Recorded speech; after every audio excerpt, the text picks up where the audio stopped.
If you want to be a better writer, there are 3 things you need to do. The first is understand storytelling principles. The second, see how other writers have applied those principles. And then third, use those in your own work. Here on the Story Nerd podcast, our goal is to demystify story theory. We'll help you with the first 2 steps so that you can get started with the third. I'm Melanie Hill, writer, editor and poet, and I have a passion for middle grade and young adult stories, spy stories, fairy tales and master detective novels. And I'm Valerie Francis. I'm a writer and literary editor, and I focus on stories by, for, and about women. On today's episode, Valerie pitched 3 billboards outside Ebbing, Missouri, so that we can study genre. This 2017 crime drama film was written and directed by Martin McDonough. McDonough was inspired to write the script after he came across a couple of accusatory billboards about an unsolved crime in Vidor, Texas. Heads up, there are spoilers, and we can't possibly discuss the craft of storytelling without them. So Valerie, why don't you start by telling us why you decided to torture us with the 3 billboards outside Ebbing, Missouri? Yeah, this one is Pandora's box, isn't it? Okay, I honestly, Melanie, I did not know how difficult this one was going to be when I pitched it. Are you still talking to me? Well, there were many times this week when I thought, what have you done to me? Hooly dooly. I have struggled with this all week, and I've been really looking forward to hearing what you thought and how you came to your conclusions because, I've got nothing. Oh, Lord. Okay. Well, let's start. Genre is all about audience expectations, right? So why don't I start by discussing what I was expecting when I sat down to watch 3 billboards outside Ebbing, Missouri. All right, I picked it, first of all, because it's on my to-be-watched list forever since it came out. Someone had recommended it to me at the time, and then it won a whole bunch of Oscars. But honestly, I didn't really know what it was about. So when I sat down to prepare for this episode, I looked at the marketing classification, which, as Melanie said off the top, it's listed as a crime drama. The movie description, and I also looked at the trailer, and all of that pointed to this being a crime story as well, about a mother seeking justice following her daughter's death. So I was naturally expecting a crime story of some sort, given that premise, and I thought I might see police investigations, and there certainly would be cops, and I expected that at the end, the killer would be found and either brought to justice or not. Now, given that it was about a mother and her daughter who had been killed, I was expecting this to be a pretty heavy, emotional story, a tearjerker. I had my Kleenex with me. And while the marketing description of crime drama certainly fits all of that description in the trailer and everything, I was wondering before I sat down whether this might be a story that was more about the mother's grief and what was going on inside her than it would be like a police procedural or an investigative type of crime drama. Alrighty. The good news is that the first 32 minutes of the film supported all of my expectations. Now, in my effort to understand this film, I actually went through and tracked all of the scenes in the film. And Act 1, which is the first 32 minutes, is entirely about Angela's disappearance. Angela's the daughter, obviously. Mildred is her mom. That is the entire first act. So that's what I'm expecting from this type of story, given the way it's been marketed. So far, so good. From minute 33 onward, however, things started to go a little wonky and I was starting to get confused. The first part of Act 2, which is called the middle build, is more about Chief Willoughby, so the police chief. In fact, his suicide, this is a really uplifting show. His suicide is the midpoint shift of the film. It happens almost exactly halfway through the film. But from that point onward, so the entire second half of the movie is mostly focused on Dixon, who was one of the sort of lower ranking police officers. It felt to me almost like McDonough became more interested in Dixon, like Dixon started to take the story over. And the writer, McDonough, became more interested in his arc and became more interested in allowing Dixon to redeem himself, because he's a pretty nasty piece of work at the beginning of the story, and he redeems himself by the end. And that seemed to be of more interest to him than the storyline about finding Angela's killer. So, listen, if there is a rule when it comes to storytelling, it's this: don't break the spell. The audience knows that they're watching a movie or that they're reading a book, and the deal here, or the contract between author and reader, or filmmaker and audience, is this: we, as the writers, agree to tell the best story we possibly can, and they agree to suspend their disbelief. They want us to spin a yarn that's so good, they get lost in it. At no point should they suddenly become aware that they're consuming a story. Unfortunately, that's what happened to me after the first 32 minutes. The story felt like it was beginning to wander and lose focus. I caught myself looking at my watch, and I caught myself wondering how much time was left in this movie. Like, how long is this movie anyway? It was feeling slow and off track. Mildred, the mom, is there throughout the whole movie. But after the first act, she felt more like a secondary character than the protagonist, and she was introduced to us as the protagonist. And it almost feels to me like the movie hit that 2-hour time limit for a feature film before Martin McDonagh finished telling his story. There's a wide open ending that feels more like the end of an act than the end of the whole story. From one viewing, honestly, Melanie, I didn't have a clue what the genre was. I started to panic a little bit. I thought about you, and I wondered how you were doing with this project. I had, some guesses. I thought maybe it could have been a crime story that didn't quite work, or maybe it was a revenge story that had petered out.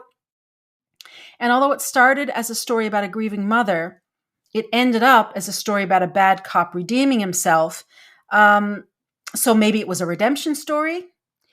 Yet, stuck in the middle of this whole thing is a look at a man who is dealing with a cancer diagnosis. So I watched the movie again, and that didn't help. I wasn't any clearer on the genre after a second viewing.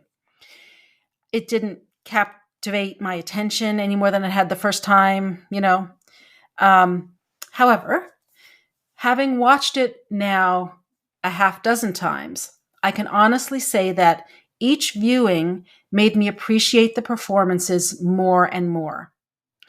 Martin McDonagh has been described as an actor's writer, and you know what? I can see why. He really does know how to write characters. In fact, if character development is something you're interested in, 3 Billboards Outside Ebbing, Missouri is an excellent film to study. McDonagh has given the actors a whole lot to work with, and they took it and ran with it. They made his material shine.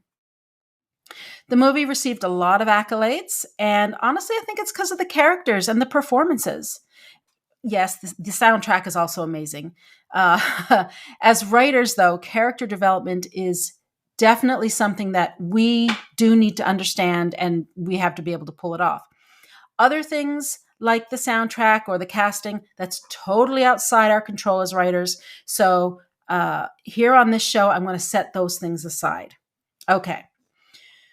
So the premise of the film, all the marketing materials, and the first 32 minutes all led me to believe that this was a crime drama, yet it isn't.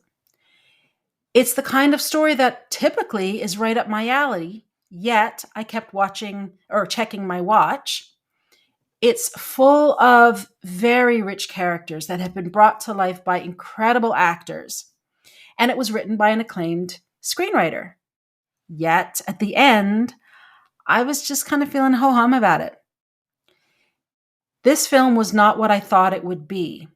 And that left me asking a very important question, a fundamental question. Why did Three Billboards Outside Ebbing, Missouri fail to meet my expectations? And the answer I've come to is this.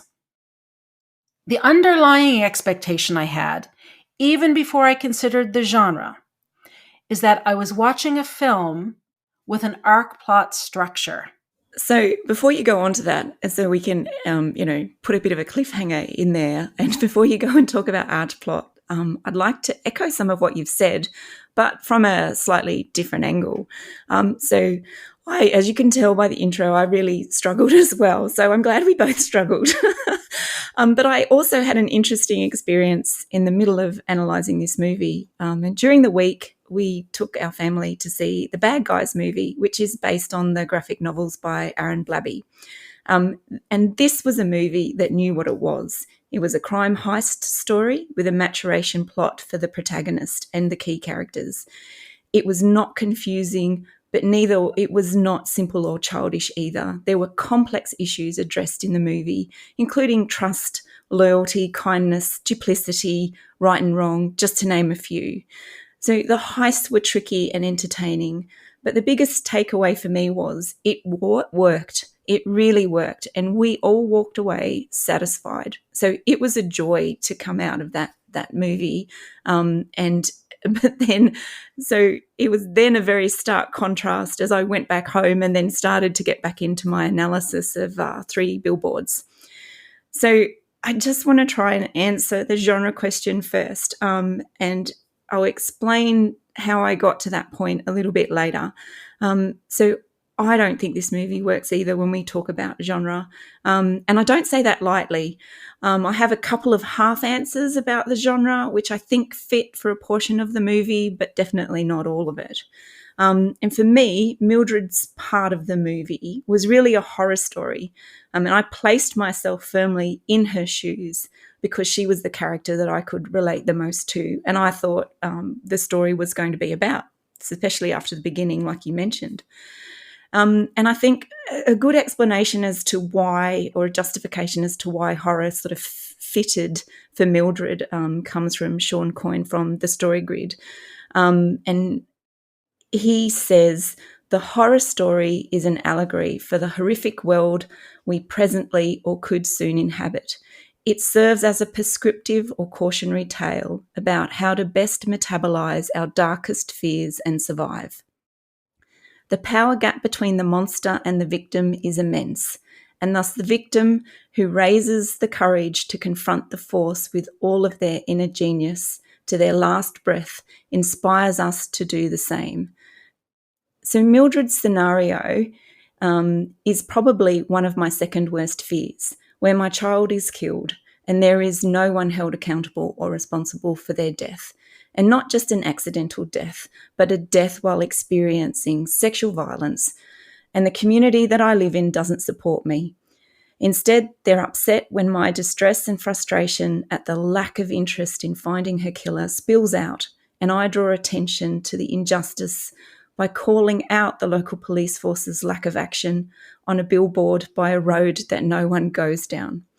So locals start to question my motives. Some threaten me physically, and my local priest comes to chat to me about how the local police chief is a valued and respected member of the community.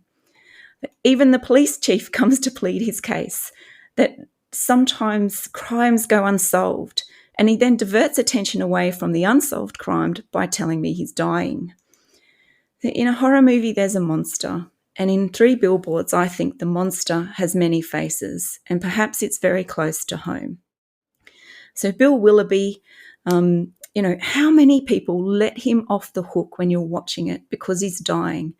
And because he's an all-round, laconic, likeable guy who writes funny and insightful suicide notes. Bill has filed Angela's case, and he asked Jason to look at it again. And Jason is a character that everybody knows assaults people of colour. I'd have a white hot rage towards Bill Willoughby too if I was Mildred. And he gets to go home to his girls every night until he decides that he doesn't want them to see him dying. So choosing to die, and I'm going to be deliberately provocative, is not a luxury that Angela was afforded. So is this what McDonough is trying to show the audience? See how easily you flip from disgust and contempt at the beginning of the movie to like and admiration. See how easily you forget the horror of the crime if it doesn't affect you.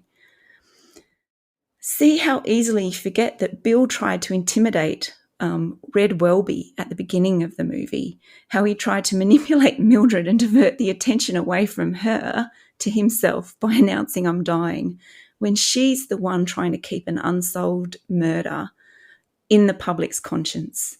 The dentist, the priest, Charlie, Mildred's violent ex, the outsider who drops into the store, Jason and all the things he does, including beating the living daylights out of Red. And then there's the most interesting of all, which is Anne, who is Bill's wife.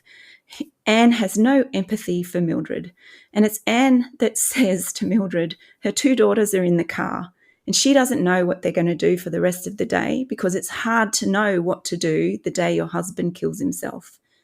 And I couldn't help but wonder why, if Mildred knew what to do the day she was told that her daughter was set on fire, raped and murdered. And are all these characters part of the monster, therefore, for Mildred? But as Valerie pointed out, this movie is not only focused on Mildred's story, it changes its focus to Bill and Jason at times. And when it does, I can't sustain an argument that supports Three Billboards as a horror story. So Valerie, does this link in with what you were going to say about the arch plot structure?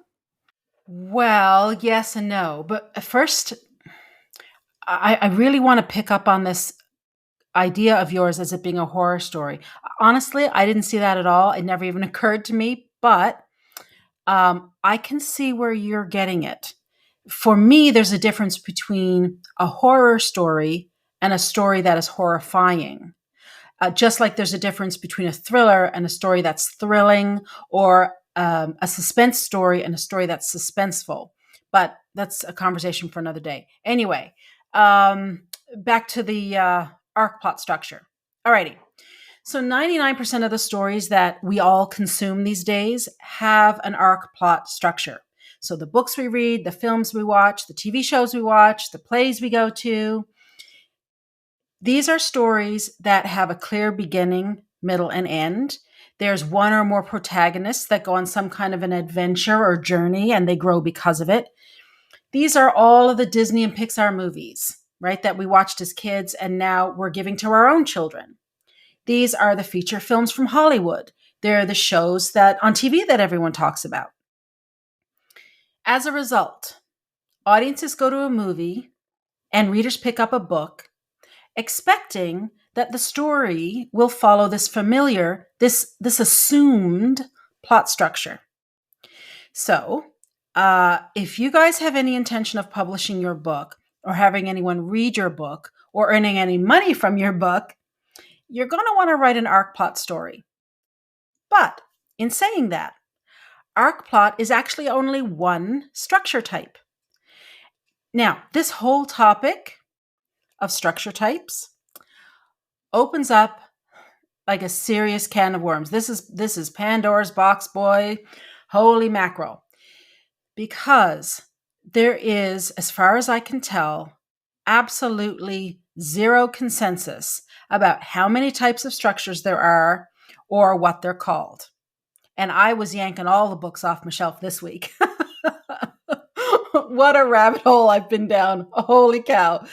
So some of these books simply default to plot types. And, really arc plot, it's got the word plot in it, right? Other books, though, discuss 2 or 3 or more types of structures. One of the questions I found myself asking this week as I was reading all these books is story and plot the same thing? Let me just talk about this issue of plot types and structure first. For me, story and plot are two different things, but I wondered if that was just me making it up in my head or if there were any story theorists who made a distinction as well. For me, a plot is essentially a list of things that happen, right? So this happens, and then this happens, and then the protagonist does this, and then he does that. Whereas a story for me is the plot plus the characters, plus the setting, plus the conflict, plus all the other things that we put into our novels. So to me, a story has a structure that contains a plot, but that isn't only the plot. Now, what I found will come as absolutely no surprise to you, I am sure. Right? There's no consensus about whether plot and story are the same thing. And where they are differentiated, there was no consensus about what each of these words mean. For example, E.M. Forster, he's a pretty reliable resource, right? His book, Aspects of the Novel, is one of the mainstays of story theory. It's commonly cited by theorists, and you can't deny that he knew how to write a book. So he sees story as, quote, a narrative of events arranged in their time sequence. So this happened, then this happened, then this happened. Whereas for him, a plot is also a narrative of events. So for him, a plot is also a narrative of events, right? But it has a mystery in it and is capable of high development. So basically, E.M. Forster is saying the opposite of what I think. So I quickly cast it aside.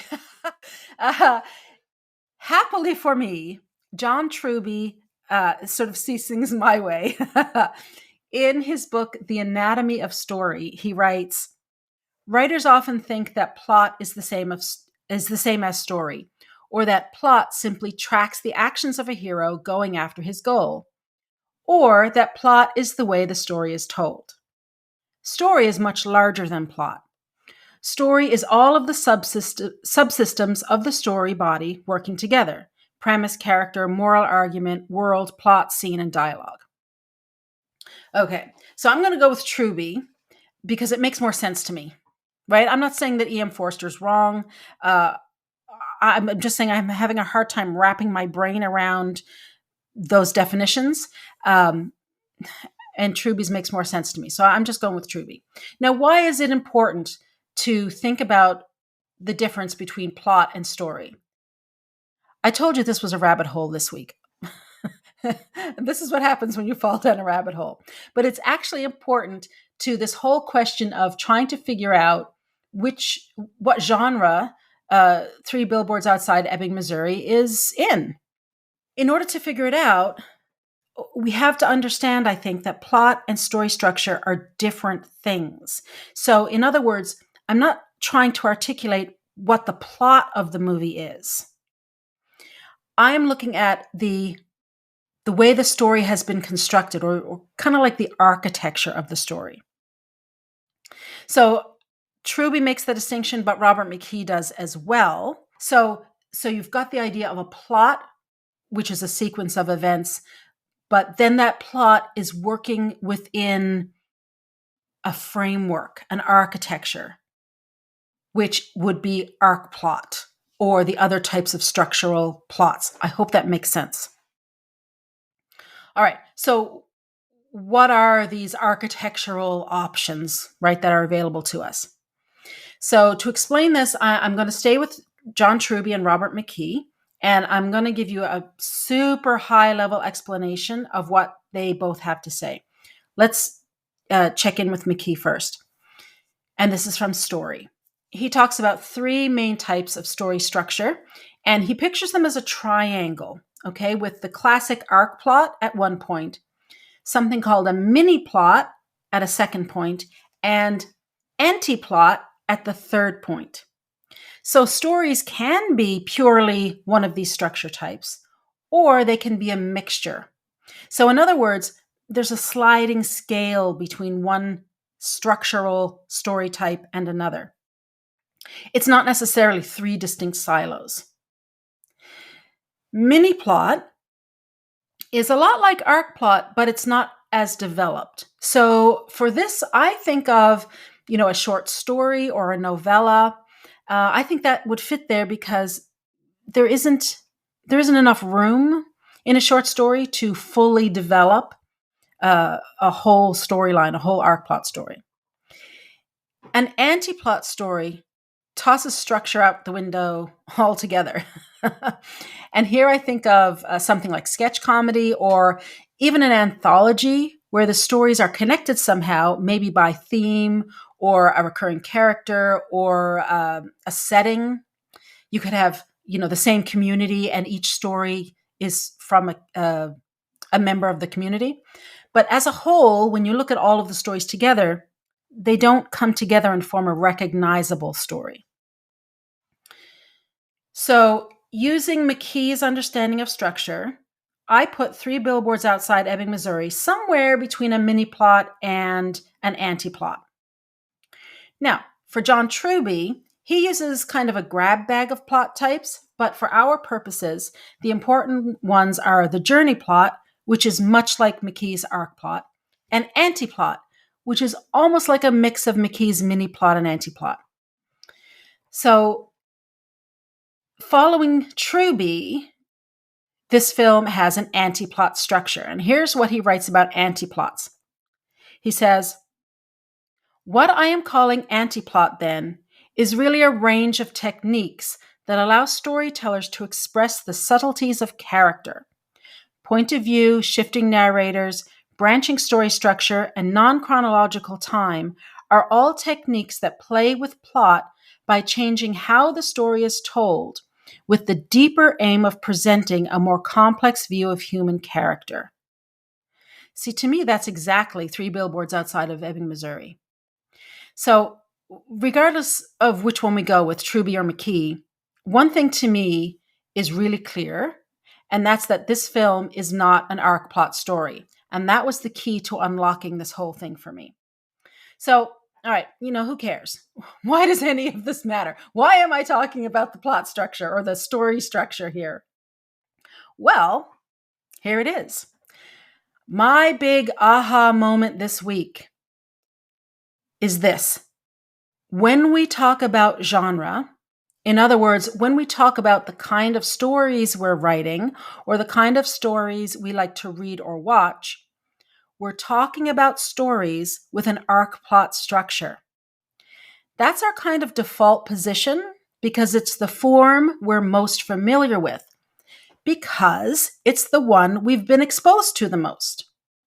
And it doesn't matter if we're thinking of genre in marketing terms or writing terms, but it does matter that we're talking about stories with clearly defined acts, with identifiable protagonists who have arcs, stories that have resolved endings, closed endings, and all that kind of stuff. So when we step outside this arc plot structure, our concept of genre falls apart. Therefore, when it comes to describing what kind of story Three Billboards Outside of Ebbing, Missouri is, the only accurate thing that I can find to say is that this is a character-driven film. It's a portrait of a town in a moment of time. And can I just jump in there? Because I think the idea of a character-driven movie when we're expecting something else is very interesting. And there were moments during this week when I started going down the character analysis path, but I held back because I was thinking that is not going to meet the focus that we have on genre this season. But I was thinking of a way to try and work out the genre by looking at the characters as they were first presented to us in the movie. And there's a section of the book called Writing Irresistible Kidlit by Mary Cole that discusses some of the key things to present to the reader when they first meet a character. And one of those was, what is your character's worldview? How do they think about their life? And what is their overall attitude towards it? And this is sort of the path that I was trying to go down to kind of get some foothold into explaining or understanding the genre of Three Billboards. So for me, Mildred projects her worldview very clearly in the opening scenes. Jason's interaction with the billboard workers also provides a very good representation of his worldview. But an analysis of the main characters fell down around me after a while because some of the characters appeared to me to be caricatures, which is a picture or a description of a person with certain striking characteristics that are exaggerated in order to create a comic or grotesque effect. So I saw a lot of the characters in this movie as caricatures. I could be the only one who thinks about the characters as caricatures, but here's what a review from the Archhide website says. As a viewer, you think you pretty much know everything about the characters after the first 15 minutes because the characters, an angry mother, the disinterested sheriff, the dumb redneck cop, are outlined with razor-sharp precision. But this supposed almost tragic clarity is deceptive. The director and author soon mixes his bitter story with small moments of humour, which not only counteract the oppressive burden of the dark topics with a touch of lightness, but also give the characters new facets. Almost with relish, McDonough now shows his audience how wrong their first impressions were. I don't think that this is a good enough explanation, but it goes some way to explain maybe why people really like this movie and the characters in this movie. But the way this explanation comes across is it casts all the characters in the same light, and I don't think they're actually written the same way. So the only characters that aren't comic or grotesque to me are Mildred, Robbie, Jerome, Denise, and Abercrombie. So there seems to be two different types of people, the serious ones and the caricatures like Bill, Jason, Jason's mama, Red, and James. So are the characters truly representative of a town like Ebbing? I don't know. I don't know either, to be honest. I've never been to Missouri, but I bet you darn there's articles about it online. I bet you the Missouri Evening paper probably has something to say about it. And Jason's mama is an amazing character. I meant to look up who the actress is and I forgot. Okay. Something that strikes me as interesting is that when I was doing some research, and I did a lot of research this week, I discovered that Martin McDonough, the writer, intentionally stepped outside of the arc plot structure. Now, I'm not sure if I'm totally buying his comments on this.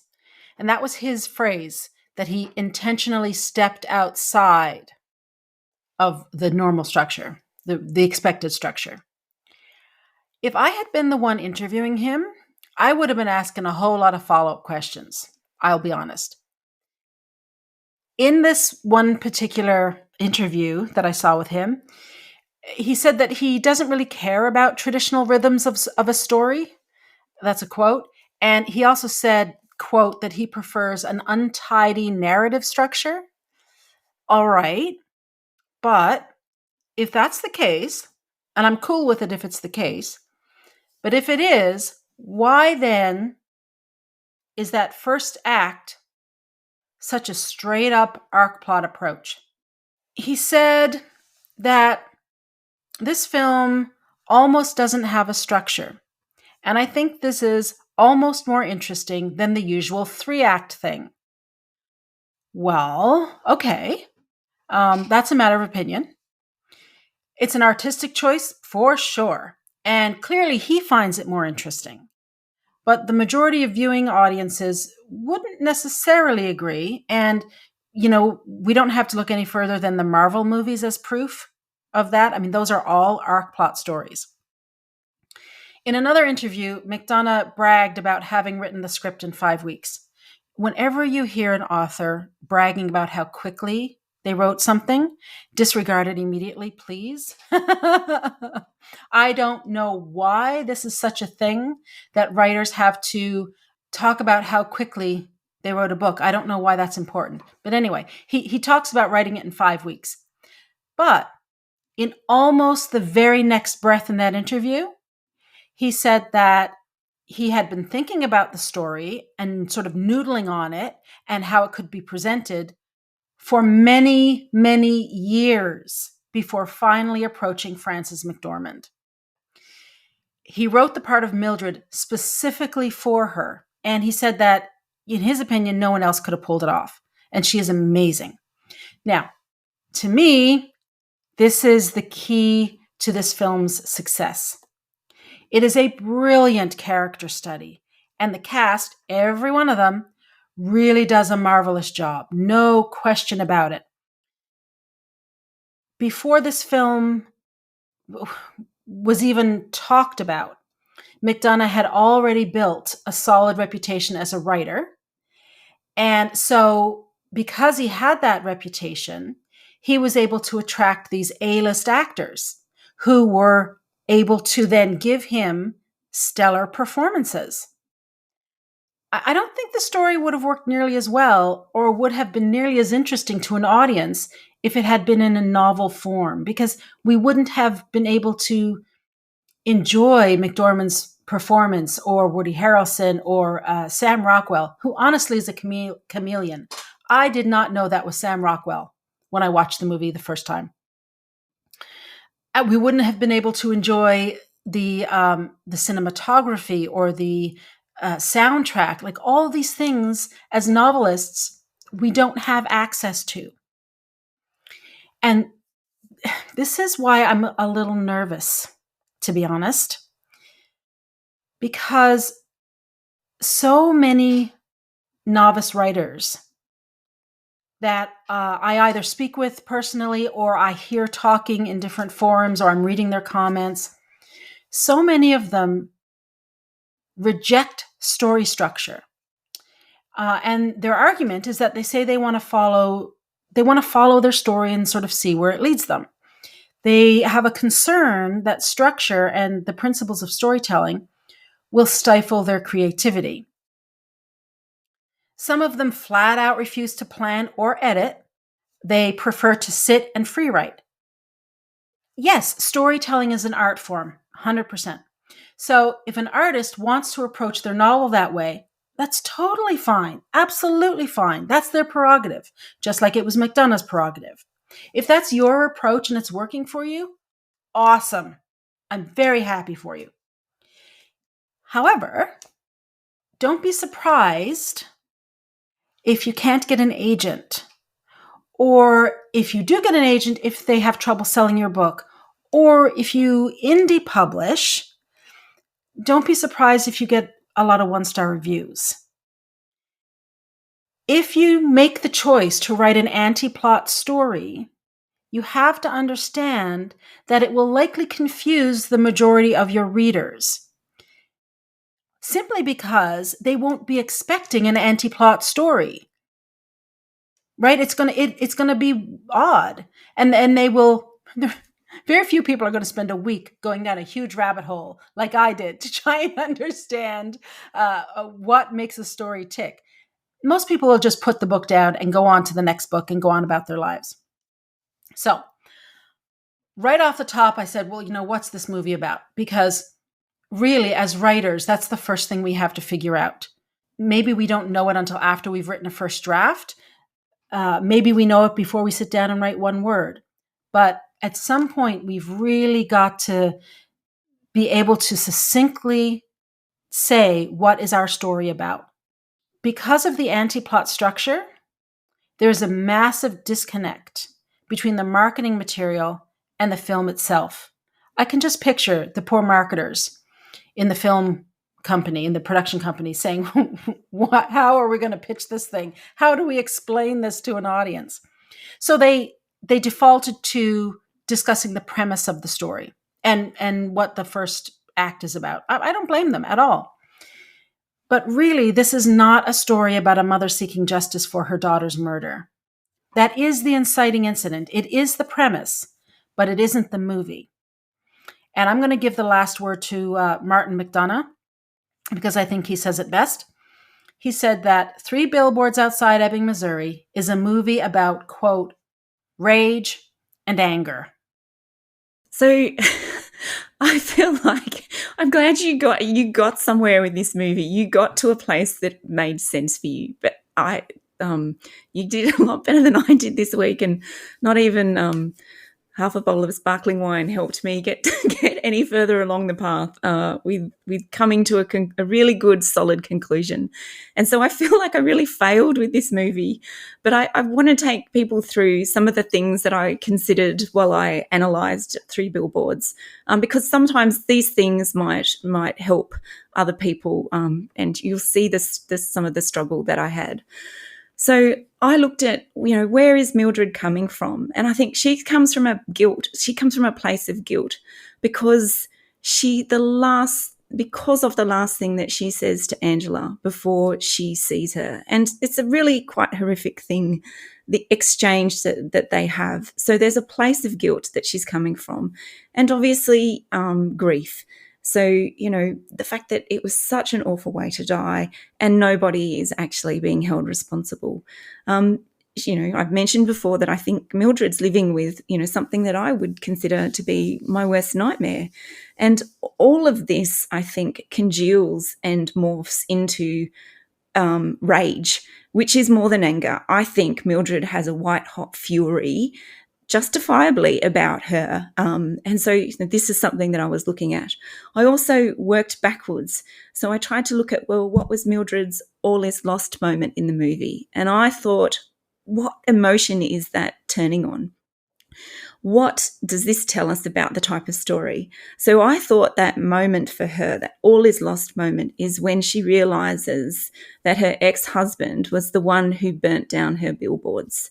And then I tried to work back about that and work about, that's that anger and rage and that, I think, abject fear that the father of your child thinks that this is all a bit of a joke or an inconvenience. So that was somewhere else that I was trying to go.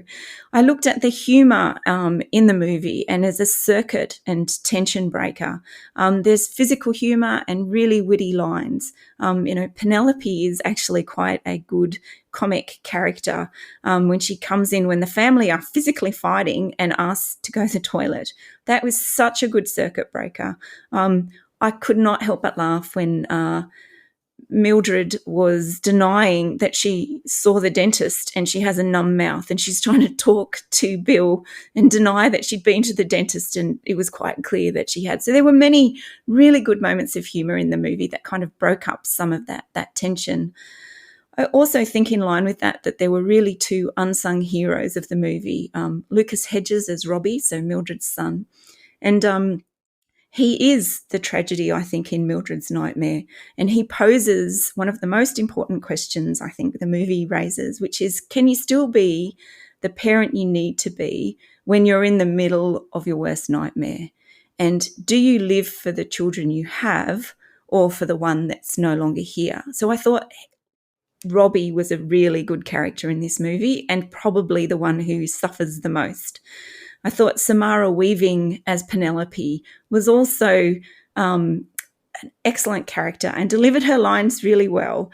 She's also Hugo Weaving's niece, so she comes from quite a good acting stock, I suppose.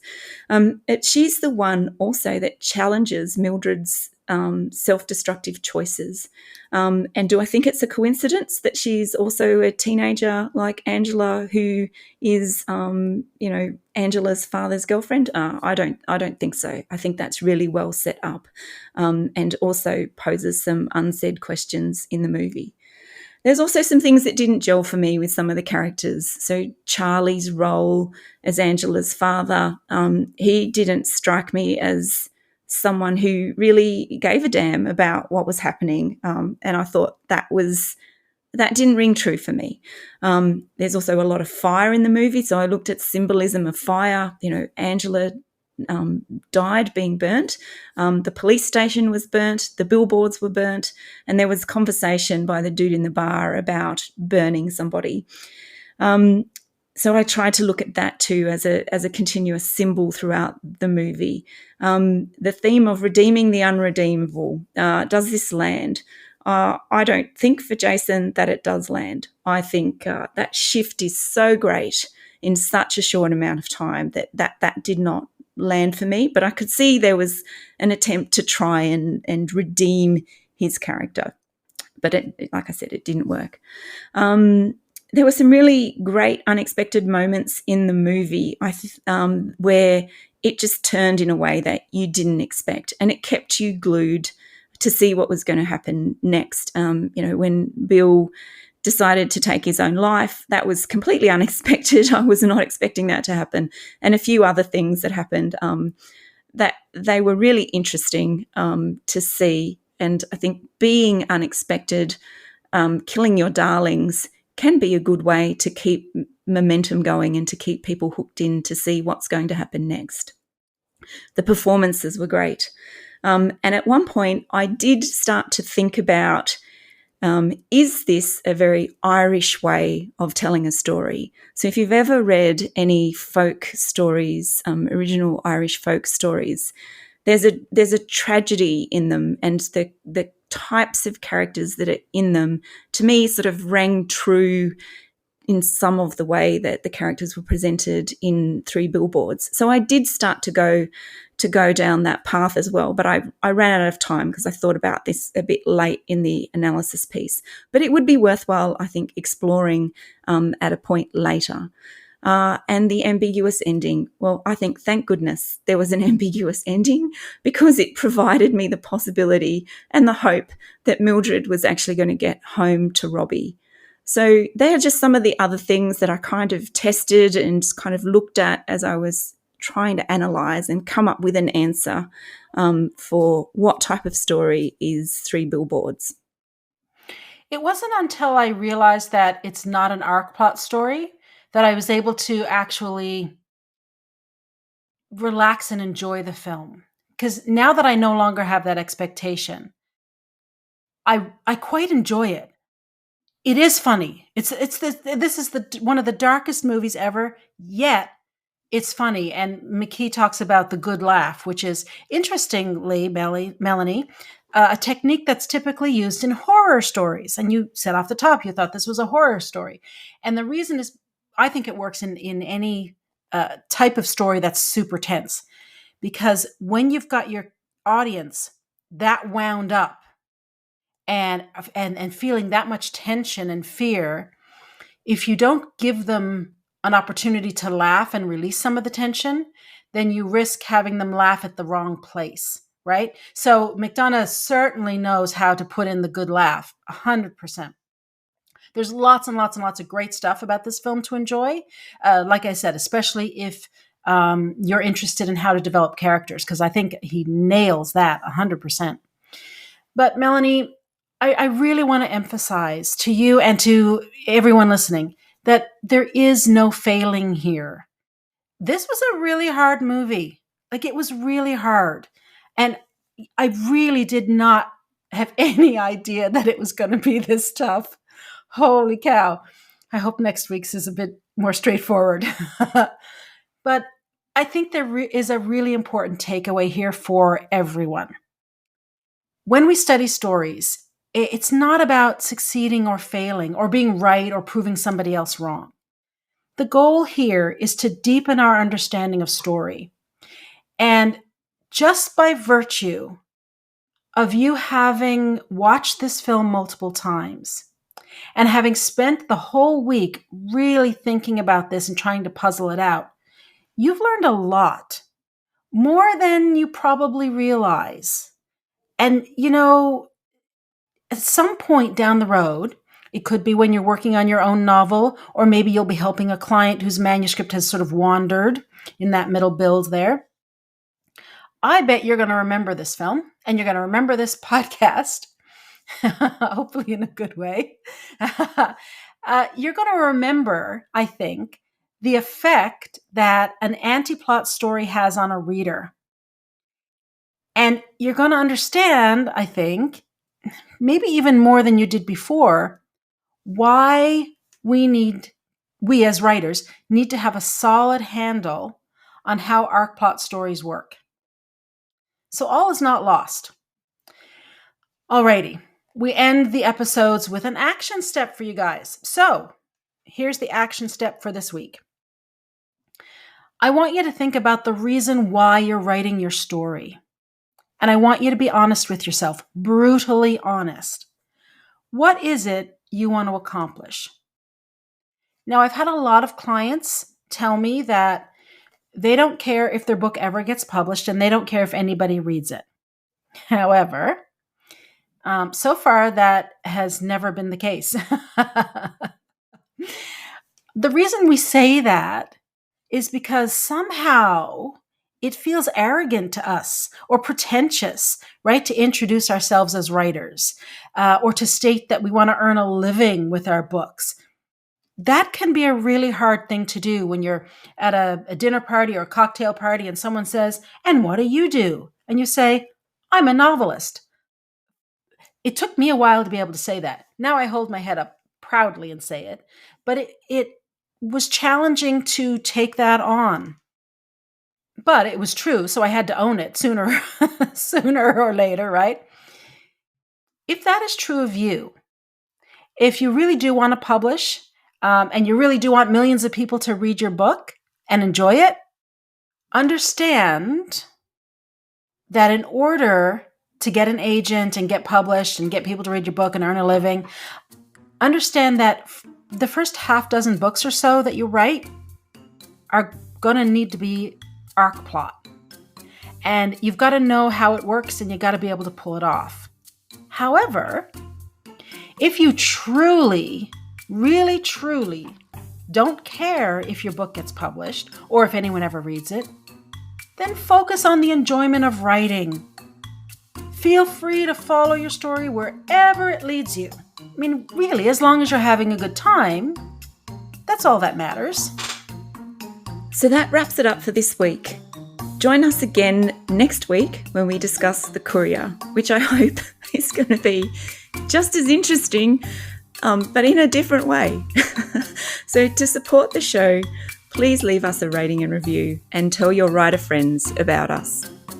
For even more information about putting story theory into practice, subscribe to Valerie's Inner Circle by visiting valeriefrancis.ca/inner circle and be sure to follow her on Twitter and Instagram at Valerie_Francis. If you'd like to find more out about me, visit melaniehill.com.au or visit me on Facebook as Melanie Hill Author. And remember, story theory doesn't have to be difficult. It's a tool to help you write more, not less. So take one step at a time and have fun.